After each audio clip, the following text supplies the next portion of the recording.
welcome. Welcome to the last day of the RX and Illicit Drug Summit here in Nashville. We'll be back next year. Well, I'm delighted to hear that you're excited about that. This is a two-part plenary session. So after our keynote speaker, we'll have a brief video as we reset the stage, and then we will have our recovery-friendly workplaces panel discussion. So if you can just hang on with us in between that transition, we'd really appreciate it. Well, ladies and gentlemen, it's now my pleasure to introduce Robert F. Kennedy, Jr., the Secretary of the U.S. Department of Health and Human Services. He has spent his entire career in public service, starting in 1985 as an attorney for the environmental nonprofit Riverkeeper. He eventually became one of the most influential environmentalists in the United States, focusing especially on the impact of pollution on human health and the conservation of healthy ecosystems. Kennedy went on to co-found the Waterkeeper Alliance and served as its president for 21 years. Under his direction, it became the world's largest nonprofit devoted to clean water. He also co-founded the nonprofit Children's Health Defense. Through hundreds of legal victories, Kennedy learned the inner workings of the system and became deeply familiar with the science of human health, both from a conventional and alternative perspective. Now, as the Secretary of HHS, he is putting that knowledge to work to align it with the public interest. Ladies and gentlemen, please join me in welcoming Robert F. Kennedy, Jr.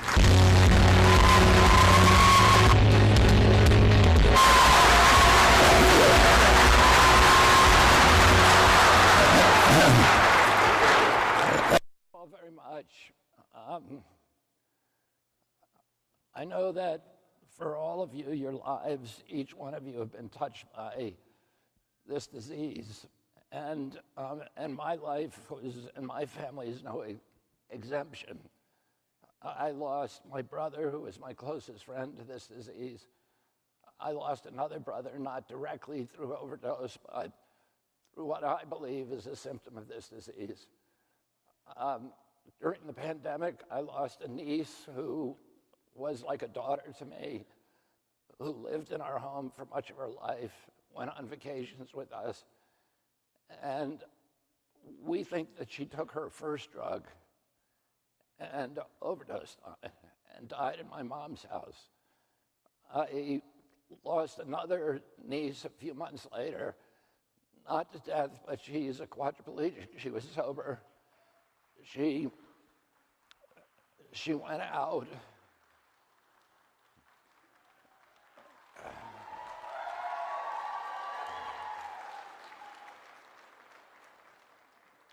She went out for just a night, and she became a quadriplegic. And so we're all affected by this, and I was personally affected, so I'm HHS secretary. And I was given a speech by one of my agencies, by SAMHSA and ASPA, by two of them, and it was loaded with the grim inventories that document the terrible, the catastrophic cost of this disease in recent years to our country.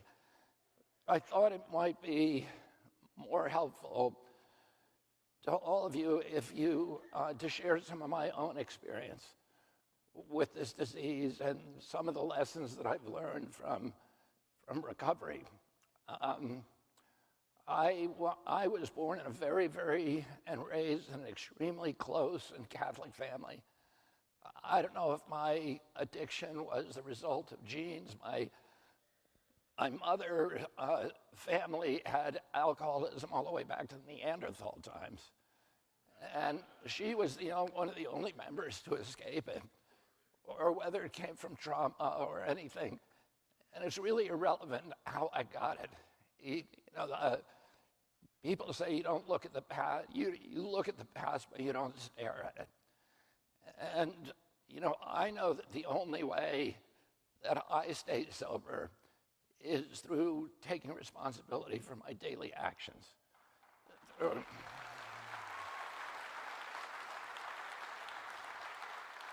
By accepting things I can't control and trying to practice gratitude for them. And with the knowledge that the only thing that I really control is this little piece of real estate inside of my own shoes. And I can have control over my behavior, my daily conduct. not of the world around me. And I can't let the world around me control me. But I was close. I had a huge family, 29 cousins, 11 brothers and sisters, all very close. We went to daily mass in the summertime, sometimes 2 masses a day. We said the rosary every night. We prayed before and after each meal. We read the Bible every night. And I integrated a lot of that into my life. It was an Irish Catholic community, and the schools and our family was conscious that this disease disproportionately impacts our race. We call it the Irish flu. And there was a custom in our schools to take the pledge, which came from Ireland. So you would swear that you would never take a drink in your lifetime. And you were given a pledge pin if you were willing to take that vow. And I took it when I was a kid, and I took that responsibility very serious, that commitment very seriously. At the time I was 15 years old, I never even drank coffee. And my father died the summer before. And that summer, I went to a party, a going-away party for the elder brother of a friend of mine who was being shipped to Vietnam. He'd been drafted, and the party turned into a melee, and he ended up hitting a cop and going to jail instead of Vietnam. But I was hitchhiking home from that party, and an older boy who I knew, but only vaguely, picked me up, and he offered me a tab of LSD. And LSD had come to Cape Cod that night. This was 1969. And a lot of people in my town, as it turned out, had taken it. I would never have taken it, but the town that I lived in had one store, and it had a post office at one store. And every Tuesday, the comic books came to that store. And I was addicted to comic books, as were a lot of my peers. And my favorite comic was a comic called Turok, Son of Stone, which was about these 2 Indians. And about 2 weeks before, the episode was that they had taken mescaline or peyote or some kind of hallucinogen, and they were transported back in time, and they saw dinosaurs. And I had a deep interest in paleontology. And I said to the guy, if I take that, will I see dinosaurs? And he said, you might. And I ended up taking it, and I had this wonderful experience of very, very intense hallucinations. But in the morning, I was remorseful. And I was kicking myself and saying, you swore you would never do this. You broke your commitment to yourself. And I swore to myself I would never take drugs again. And I was walking home from the town, which is about 3 miles from my home. And I was getting darker and darker as I crashed from the acid. And when I saw it, and I had to go home and face my mom. I had violated my curfew, and my mother had invented tough love. And I saw some older boys in the woods near my home. And I went in to see what they were doing, and I told them that I was crashing on the acid. And they said, try some of this. And it was a line of crystal meth. And I took it, and all my problems went away, just evaporated. And I felt better than I'd ever felt in my life. And my progression, they say that your addiction is doing push-ups when you're not doing it and getting strong. And my addiction came on full force. And within about 3 weeks, I was shooting meth. And by the end of the summer, I was shooting heroin, which was my drug of choice for the next 14 years, till I was 28 years old. And to me, I tried earnestly, sincerely, and honestly to quit constantly. I made pledges to my brothers, to my friends, to my family. I took vows. I wrote out agreements and contracts. I saw a psychiatrist. I did everything that I could think of, and nothing worked. And to me, the most demoralizing feature of this disease was my incapacity to keep contracts with myself. And I would tell myself at 9 in the morning, I'm never going to do that again. And I would absolutely believe it and be committed to it. By 4 o'clock, I was doing it. And I had no control over that person that I was going to be at 4 o'clock. And Of course, like most addicts, I interpreted this as a moral failure, as a character failure. And that fed this addiction of morosity, of self-loathing, of darkness. And I came in, I got arrested in September of 1983. And at that time, the cat was out of the bag, and I was able to do things, including go to 12-step programs, which I would have never done before. Because of my family and the way that I've been raised, the last thing I would do was to share secrets that I had with a crowd that I didn't know. So suddenly I could do that. And I knew that I needed a spiritual awakening because I did not want to be the person that I was. I wanted to be just a normal person who didn't wake up in the morning thinking of drugs and thinking about them all day and devoting my energies to that. I wanted to be somebody who just got up in the morning and went to work and had a normal life. I didn't want to be that person. And I definitely did not want to be somebody who was white-knuckling it, who was on the street trying to not take drugs but wanting them all the time. I just wanted to be a different person. I've 12-stepped many people in my program over the years, and a couple of times people said to me, including a cousin who's now dead from this disease, he said to me, I don't want to go to that program, that 12-step program, because they brainwash you. But if somebody had said to me that time that I could get brainwashed, I would say, bring it on, because my brain needed washing. I did not want to be that person. Oh. And I had a friend, my little brother's best friend, who used to take drugs the same way that I did, and snorting lines and shooting dope. And he became a Moonie. He joined the Unification Church, and he became a follower of Reverend Sun Myung Moon. And he would still hang out with us, but he just didn't want drugs anymore, and we could do them right in front of him. And he had no compulsion. And I used to think about him when I first started getting sober. And I would think to myself, because I had a lot of biases at that time, oh, I'd rather be dead than be a Moonie. But I wish there was some way for me to distill whatever he had that made him impervious to that compulsion without becoming, a religious nuisance. And at that time, I picked up a book that was just laying on a table by Carl Jung called Synchronicity. The only reason I picked it up was because there was an album by the Police at that time by the same name, and that had just come out, and I didn't know what the word was. And synchronicity is a coincidence. It's like the kind of thing that all of us experience at one time or another, where you're, for example, talking about somebody that you haven't thought about in 20 years, and the phone rings and it's that person on the phone. And Jung, who was a deeply spiritual man and played a key role in developing the spiritual dimensions of the 12-step program, he saw, he was a protege of Freud.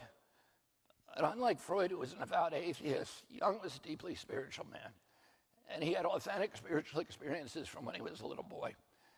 And he said in this book, he was trying all these ways he had a lot of synchronicities in his life, and they were transformational experiences for him. For example, at one point, he was sitting with a patient on the third floor of his sanatorium, which was the biggest sanatorium in Europe.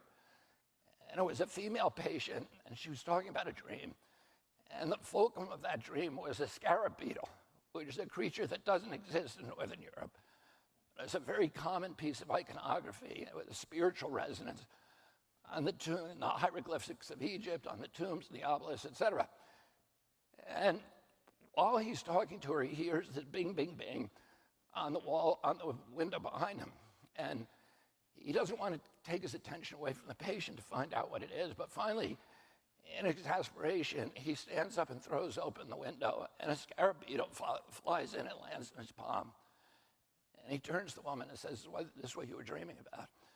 And And those kind of things happened to him all the time. And he believed that that was God's way of breaking all of his rules, the rules of probability, of chance, of biology, of physics, to reach in and touch us on the shoulder and say, I'm here with you and looking at, and watching you, and I'm with you and giving you strength.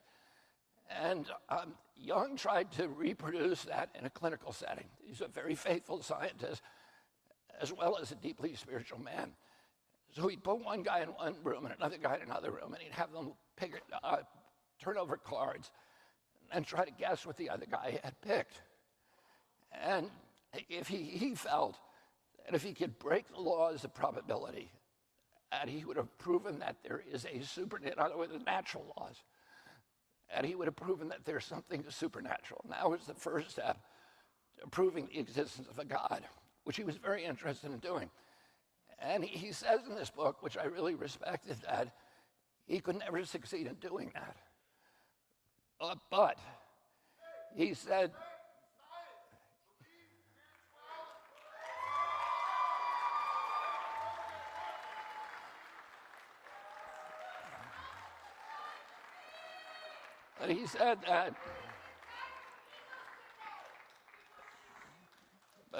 that he was unable to prove the existence of God using empirical spiritual tools, empirical or scientific tools. Having seen tens of thousands of patients come through his facility, he said he could prove that people who believed in God got better faster, and that their recovery was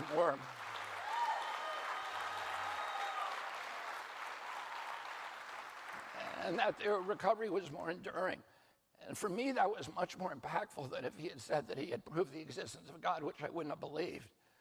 What he was saying is that if you believe in God, you're more likely to get sober, and that your sobriety is going to be more enduring. And so I had believed in God from when I was a kid, and that was completely integrated into my system. And when you live against conscience for a long period of time, you push any notion of God over the periphery of your horizons. So God, at that point in my life, was a theoretical construct. It wasn't a being who had any kind of relationship with me on a day-to-day basis. So I made just an intellectual decision, because at that time I had committed, and I will do anything that improves my chance of sobriety, even by 1%. So I just made a decision, I'm going to start believing in God. And then I was confronted with this dilemma that everybody who makes that kind of decision confronts, which is, how do you start believing in something that you can't see or smell or touch or taste or acquire with your senses? And Jung solves that problem. He says, fake it till you make it. Act as if. And that the obedience and the faith will precede the evidence. The evidence will become overwhelming. At first, you have to make that choice. So I made this decision, and I started behaving like that. I knew what it looked like to have faith, and I put religious iconography, a picture of St. Jude as a saint of hopeless causes, St. Francis, who was my patron saint, and other religious iconography around my bed. I knelt and prayed for faith, because I didn't have any. And I prayed to make it easier for me to believe in something. And I started then behaving as if there was a God up there, and he was watching me all the time, and that I had to behave myself even when I didn't have an audience. So I started breaking my day down into about 40 different moral decisions. Do I stay and do I get up when the alarm goes off? Or do I stay in bed another 15 minutes with my indolent thoughts?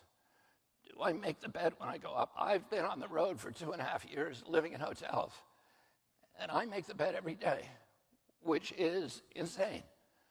But I do it. I do it because I made a commitment, and I can keep commitments now. I do it because what I'm trying to do is to build character, and not to make a big pile for myself, and whoever dies with the most stuff wins. And it's all about building character, because the wealth you build, the fame, is illusory. And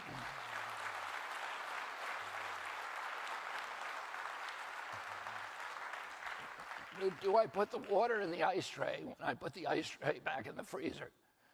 When I reach into my closet and pull out some blue jeans and all those little wire hangers fall on the floor, do I shut the door like I used to and say that's somebody else's job, I'm too much of a big shot for that? Or do I go in and clean up my mess? Do I put the shopping cart back in the place where it's supposed to go rather than leaving it in the parking lot?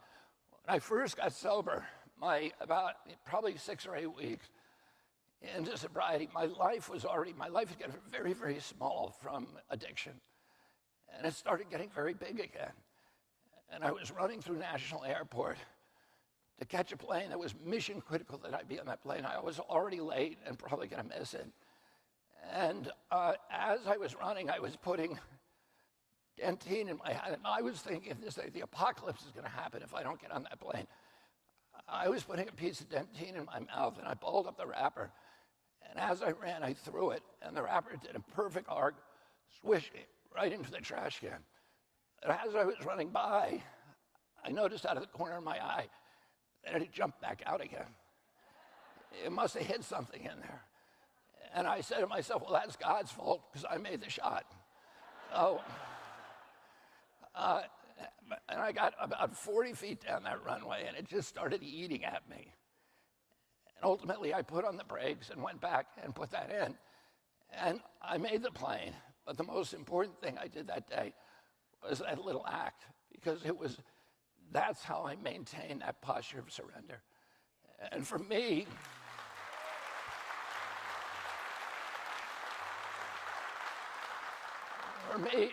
surrender was easy when I first came in, because my life made it obvious that I didn't know how to run things, and I had to let somebody else, which was God, run them. When the cash and prizes start flowing in, my inclination is to say, thanks, God, I got it from here, and take the wheel of the car and drive off the cliff again. And the challenge for me, and I think for all of us who are trying to maintain long-term sobriety, is how do we stay in that posture of surrender, even when everything's going well in our lives? And my life started going well, and these miracles began. When I first came in September of 1983, I go to a meeting every day. I got off the plane last night, I went to a meeting. And when I came in 42 years ago, I said to a guy, how long do you have to keep coming to these meetings? And he said, just keep coming till you like it. I've been coming 42 years, and I still don't like it. But I go every day because when I go, the rest of my life works. The lights turn green for me. The parking places open up. People answer the phone. The projects that I work on get over the goal line. And it's kind of this magic that it makes no sense logically. And then when things do go wrong, I know how to handle crises. I know what to say to people when they have a loved one lost. I know how to handle failure in my own life. And I've learned that God talks to me through other human beings. God talks to us through many vectors, through each other, through organized religions, through the great books of those religions, through wise people, through art, literature, music, poetry, through nature, but nowhere with the kind of texture and grace and precision and joy is through other human beings. And addiction is about isolation. Addicts end up in jails, institutions, and death. And even when I was surrounded by people, which was the truth, or much of my life, I was still alone because I was looking at life and relationships through this mesh of dishonesty, of vanity, of arrogance, and a complete lack of intimacy, a complete, real, authentic connection to community. And part of this program that I work is about increasing my connection to community and seeing God in every person, even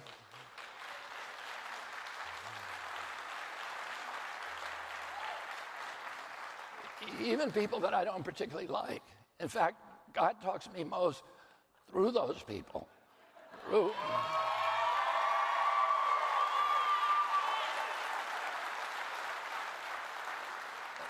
So when somebody gives me the finger on the street because they don't like my driving, I have to say that's God talking to me. And what does he want me to learn?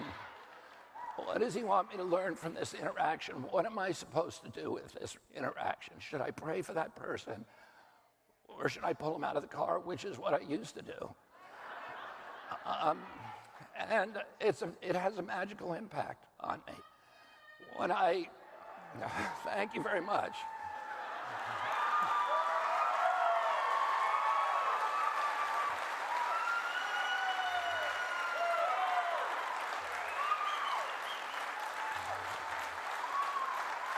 Hey, we have,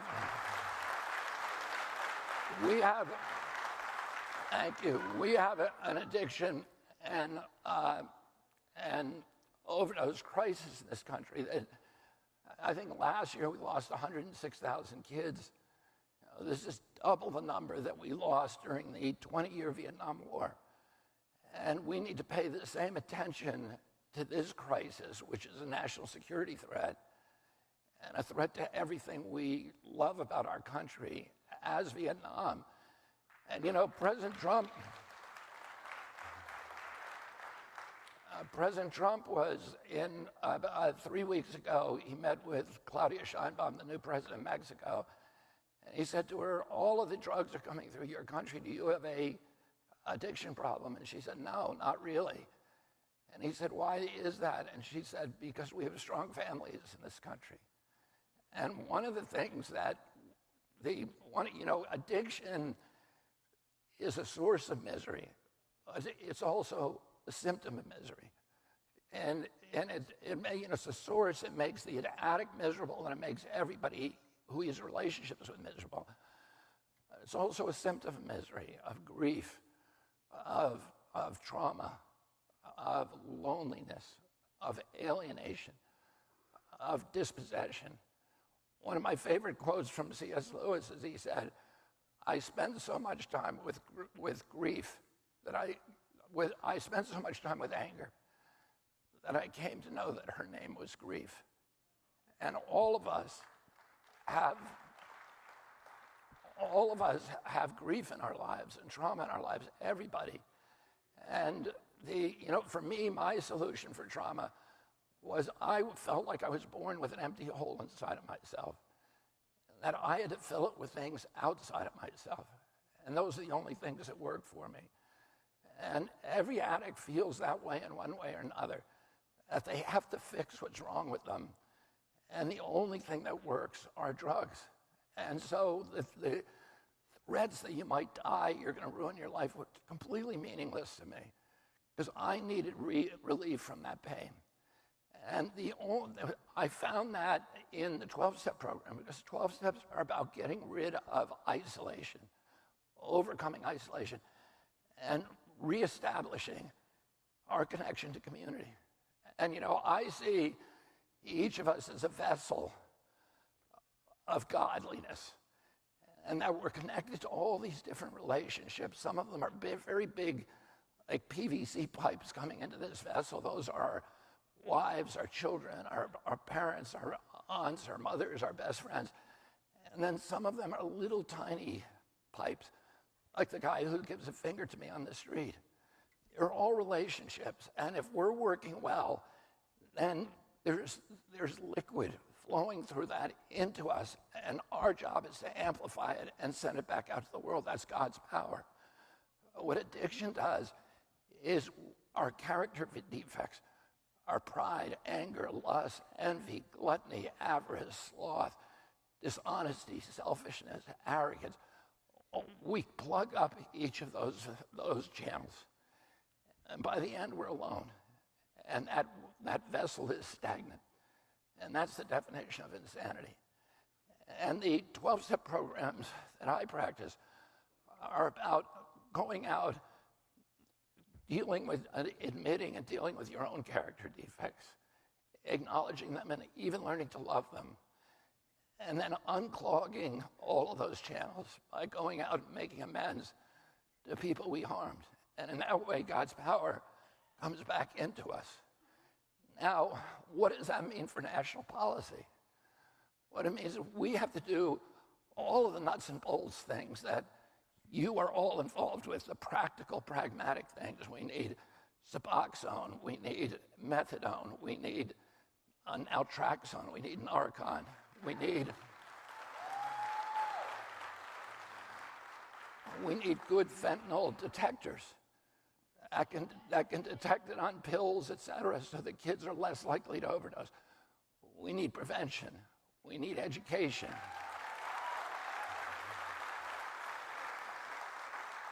And we need treatment. And we have $4 billion at my agency to finance those solutions and those attacks on addiction and overdose. But that alone, throwing money at it, is not alone going to work. We need to really focus on reestablishing these historic ties to community. We have this whole generation of kids who's lost hope in their future. In 2013, there was a poll in which people under 40 years of age were asked, "Are you proud of the United States of America?" And 90% of them said yes. The same poll taken last year, 17% said yes. So you have this whole generation of children has lost faith in our country, lost because they've lost faith in their own futures. And they've lost their ties to community. And one of the things we need to do, by the way we live our own lives individually, but also through policy changes, is to try to reestablish for those kids, one, hope for the future, but also a sense of connection and usefulness to community. And there's many ways that we can do that, and particularly through service. Bill Wilson established the AA program. Well, he went to the Oxford Group, which was the predecessor organization, which had 8 steps that were 8 of the steps that are part of the AA program, but originally there was just 8. And they were designed to induce a spiritual awakening, and he had a spiritual awakening.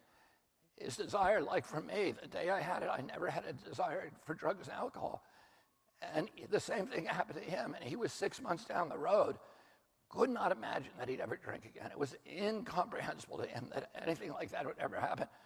He went out to Akron, Ohio, to ink a deal to buy the big vendor for Firestone and Goodyear, which had made him a millionaire during the height of the Depression. And he had spent his entire fortune preparing for that deal. When he got out there, another company came in and undermined it, and they signed the deal. And he had a moment standing in the lobby of the Mayflower Hotel in Akron, and the entire compulsion to drink came back to him in full force, like he'd never experienced it before. And he was 20 feet from the lounge. He could hear the clinking of the ice in the glass. He could hear the laughter of the patrons. And it was summoning him to go back into that bar. And he had the central revelation of all the 12-step programs, which was the only way he was going to stay sober that night, is if he found another alcoholic to help. And he went into a phone booth and started frantically dialing preachers, Salvation Army hospitals, looking for an alcoholic in Akron. And he found Dr. Bob. And Dr. Bob agreed to meet with him. Dr. Bob had heard it all and was not interested, but he agreed because he was a nice guy. And when he walked in, he said, "You got 15 minutes. They ended up talking all night, and that was the first AA meeting. And they agreed the next day, the only way we can still stay sober is by helping another alcoholic. So service. And Bill Wilson realized you can't live off the laurels of a spiritual awakening. You get a daily reprieve. You have to renew the spiritual awakening every day, and the way that you do that is being useful to another person. And, I tell people who are unhappy with their lives, who lost a boyfriend or a girlfriend, who are in a depression, I say one of the best ways to deal with that is to wake up in the morning and instead of saying, what can I do to make myself happy? What can I do to make myself more loved? What can I do to get my boyfriend back? I say, when you get up in the morning, you have to ask one question. You have to say, reporting for duty, sir. And then you have to ask one question and say one prayer. Please make me useful to another human being today.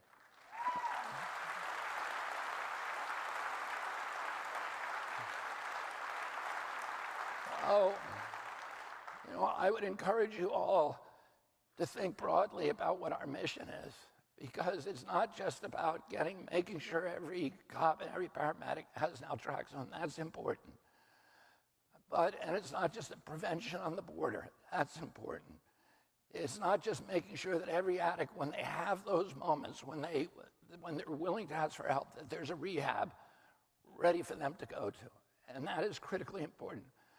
But there are bigger issues. How do we restore our families? How do we restore that commitment to community? I was in Virginia the other day, and I went to a school where they have cell phone use banned. It's a public school. The grades have skyrocketed. The test scores have skyrocketed. The violence has dropped. And I walked through the lunchroom and saw kids talking to each other. Nobody was looking at a cell phone. I went to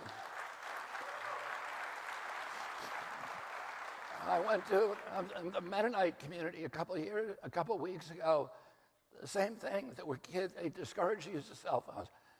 The kids, we had a huge mass dinner with 400 people. The kids were all sitting together talking and laughing. They were out playing in the parking lot with each other, and nobody was looking at a cell phone. And these little devices that we have are taking us away from each other. And that feeds the addiction crisis.